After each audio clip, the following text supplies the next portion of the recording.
Ketika banyak orang sibuk belajar tentang hal-hal spiritual, dia sibuk belajar meditasi, belajar energi, kemudian duduk bertapa, kemudian di pinggir pantai, di atas gunung dan sebagainya. Faktanya tujuannya adalah untuk menjadi kaya. Yang membuat saya agak lucu gitu ya, kenapa ketika tujuannya adalah kaya, kenapa harus jalannya berbelok-belok menyebut belajar spiritual, belajar energi dan sebagainya. Padahal sudah jelas di pengennya itu pengen kaya, tapi di kepalanya banyak sekali hal yang menghambat itu. Saya pernah menulis di website saya yang masfirmanpratama.com, Anda bisa baca bahwa orang yang menyebut dirinya paham spiritual, parameternya adalah hidupnya itu nikmat, hidupnya itu bagus. Maksudnya punya rumah yang bagus, punya mobil yang bagus, anak-anaknya bagus, keluarganya bagus. Itu parameternya. Tapi di luar sana parameter itu dibelokkan. Yang namanya spiritual itu yang pakai baju putih, kemudian tidak punya apa-apa, lalu nggak ada hartanya. Ini sesuatu yang menggelikan buat saya gitu ya. Kenapa? Saya sering ketemu orang-orang yang kaya. Saya ada di komunitas pengusaha di Surabaya yang income-nya sebulan 1 juta gitu ya. Kalau dikatakan artis spiritual adalah orang-orang yang mengenal Tuhan, orang-orang kaya itu sangat-sangat kenal dengan Tuhannya. Dan itu tidak perlu ditunjukkan dengan ucapan bahwa saya kenal Tuhan, saya dekat Tuhan, bukan itu. Atau mungkin harus dengan kata-kata saya bersyukur setiap hari, tidak dengan itu. Makanya saya tulis di blog saya itu bahwa gak ada gunanya Anda mengatakan bersyukur tiap hari, nulis jurnal syukur tiap hari, gak ada gunanya. Kenapa? Karena ketika saya bergaul dengan orang-orang yang kaya itu, saya juga ada di sebuah perusahaan, saya komisaris di situ juga, dan tidak pernah ada ungkapan di mulut bahwa bersyukur ya gitu.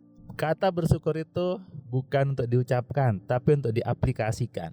Oke, saya ulangi, kata-kata bersyukur itu bukan untuk diucapkan, tapi harus diaplikasikan. Apa bentuk konkret dari bersyukur adalah Anda mau memaksimalkan pikiran Anda dengan benar. Orang-orang kayak itu dia menggunakan pikirannya. Gini logikanya. Ketika Anda dikasih handphone, lalu handphone itu Anda gunakan dengan baik, Anda gunakan untuk menghasilkan, tentu yang memberikan itu senang. Tapi sebaliknya, ketika Anda diberikan handphone lalu Anda tidak pakai, Anda taruh saja handphonenya, yang ngasih ini rasanya kecewa gitu. Kalau bahasa Surabayanya gelo gitu ya. Sehingga tidak mungkin dikasih handphone lagi. Tapi sebaliknya, ketika Anda menggunakan handphone itu dengan baik, tahu caranya dengan maksimal, ada kemungkinan Anda dapat handphone lagi. Kenapa? Yang ngasih itu seneng gitu. Yang ngasih itu merasa bahwa oh dipakai nih. Nah, ini sama dengan diri Anda. Anda dikasih sama Tuhan otak, tapi nggak dipakai.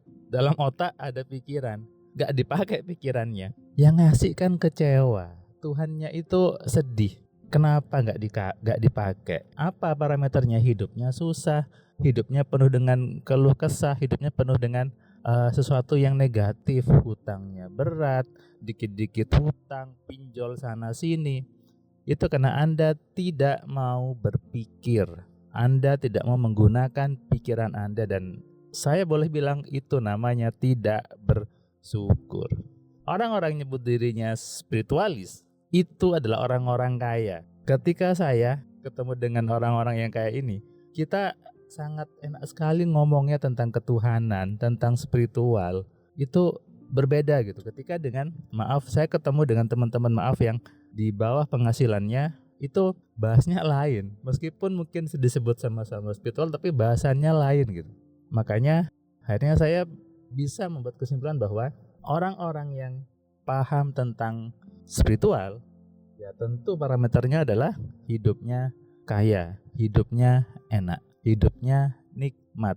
Makanya kalau ada orang yang nyebut dirinya guru spiritual tapi rumahnya tidak bagus, rumahnya jelek gitu ya, ditinggal istrinya, ditinggal anaknya, hidup tua sendirian. Itu namanya bukan guru spiritual. Itu namanya orang-orang yang sama Tuhan sedang dihinakan gitu. Kenapa Anda belajar ke sana? Kadang saya juga lucu juga gitu ya. Kenapa mencari tempat belajar yang orangnya saja tidak bagus hidupnya, orangnya saja tidak pinter sekolahnya, dia tidak kuliah tinggi, terus Anda sebut dia orang pinter. Ini konsep yang salah di banyak orang Indonesia. Anda bisa share video saya ini ke banyak orang gitu ya, bahwa orang-orang pinter itu orang-orang yang sekolah bagus, nilai IPK-nya bagus, juara kelas, rumahnya bagus, uangnya banyak, uangnya itu minimal punya 2M saldo di tabungannya. Itu baru orang pinter ya. Jadi jangan keblinger dengan kata-kata guru spiritual, orang pintar, hanya karena dia bisa mengklaim dirinya ngelihat hantu, ngelihat setan. Yang itu ndak ada. Hantu, setan itu adalah gambaran dari pikiran Anda sebetulnya. Jadi kalau ada orang yang mengklaim saya ngelihat hantu, saya ngelihat setan, itu Anda sedang dibodohi. Apalagi saya bisa ngisi air, ngisi energi, itu juga sama. Saya buka portal energinya, saya buka titik-titik simpul di tubuhmu, itu juga sama. Makanya ini yang namanya jahiliyah, ini yang namanya kebodohan. Yang dulu juga saya pernah alami, saya pernah ada di fase itu, makanya saya sering sebut di zaman jahiliyah. Tapi ketika sekarang mulai sadar, mulai paham, ternyata itu semua adalah kebodohan saya. Dan saya banyak dapat respon dari teman-teman AMC yang dia juga ketika belajar, mereka tertawa bahwa ternyata saya sebodoh itu ya, ternyata saya segoblok itu gitu. Kenapa? Mudah dibohongi sama orang, mudah dikit-dikit baca amalan, dikit-dikit berendam di mana sungai, sibuk nyari ayam cemani dan sebagainya. Semuanya adalah bagaimana Anda berpikir. Jadi di video kali ini saya cuma ingin menekankan bahwa kalau Anda sedang mendalami spiritual tapi hidup Anda tidak enak, maka Anda sedang salah jalan. Berhenti sekarang dan carilah belajar yang membuat Anda kaya gitu ya, yang ngajarin juga kaya. Jangan belajar kaya tapi yang ngajarin hidupnya tidak enak, keluarganya berantakan, Anda salah jalan. Sadari ini dan renungkan. Salam sehat, salam kaya, salam cerdas. Komen di bawah, saya manusia cerdas. Salam dari saya, Firman Pratama. Terima kasih buat kalian yang sudah nonton video saya dari awal sampai yang video terakhir.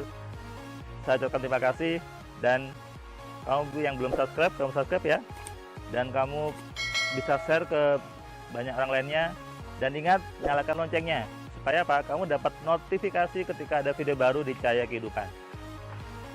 Tentu kamu sudah nonton banyak video dari Cahaya Kehidupan. Dan kamu bisa tuliskan komentar di setiap videonya.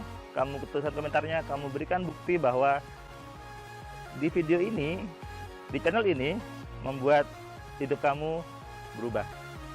Sehingga kalau kamu ingin hidup kamu berubah, atau kamu ingin teman kamu hidupnya berubah, maka kamu sarankan mereka untuk nonton di Cahaya Kehidupan.